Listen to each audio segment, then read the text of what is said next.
وهناك جديد ان شاء الله مستقبلا. هي احنا في طور الانجاز. كنسجلوا بعض الاغاني ان شاء الله اللي غادي تخرج مستقبلا ان شاء الله باذن الله. عزيز عليا سعد المجرد، عزيز عليا حاتم ايدار، عزيز عليا حاتم عمور، عزيز عليا اسماء المنور، عزيز عليا دنيا باطمه. يعني هادو كلهم فنانه مزيانين اللي ذكرت لك. فما يمكنش انا كجيل سابق بالعكس يحصل لهم شرف نغني معاهم ويحصل لي شرف يغنيوا معايا. هناك مثل يقول خالف تعرف. الا بغينا نخالفوا ما تنهلكوش واحد الثقافه، ما نهلكوش واحد اللهجه، واش فهمتيني، باش نطلعوا نعملوها جسر كجسر باش نوصلوا لبعض المطالب اللي عندنا حنايا باش نبانوا، لان اليوم صعيب باش تبان. هذاك اليوم ولا الباز ولا واش فهمتي، ولات عده طرق ولات عده اساليب للوصول للشهره. فهذه من الاشياء واش فهمتي، من الاشياء 36 وهادشي اللي قلتي لي دابا كله هذه من الاشياء يعني باش يوصل هذاك الفنان للجمهور.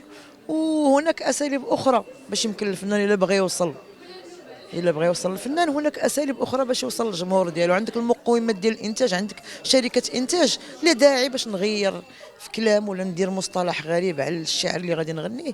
هناك اساليب اخرى باش يمكن الفنان يوصل للجمهور. وزارة الثقافة عندنا الأسبوع الماضي على الدعم ديال الفنانين. واش شفنا الاسم ديالك غاب على نعم. التعليق ديالك وعلاش زعما استثناء ولا كسر الاسم ديالك فين قصاو الاسم ديالي؟ من اللائحة ديال الدعم الفني؟ شنو بزاف ديال الفنانة خداو الدعم من وزارة الثقافة. نعم. هذوك قدموا ملفات او طلب. انا ما دايراش، انا دايره مع مولاي احمد العلوي اغنيه واحده. هذوك اللي قدموا لي دوسي ديالهم مقدمين على 4 ديال الاعمال ولا 5 ديال الاعمال، فلذلك علاش سمعتي اسمائهم. انا الاسم ديالي مع مولاي احمد العلوي. نعم. هذا سؤال طرحيه على وزاره الثقافه.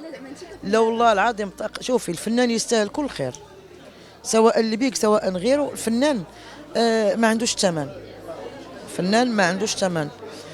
فلهذا هذا السؤال لازم تشوف على حسب البيدجي اللي عند وزاره الثقافه، وسولي الناس اللي هما مستافدين من هذا الدعم واش خداو نفس المبلغ. انا ما خديت حتى شي مبلغ باش نتكلم عليه.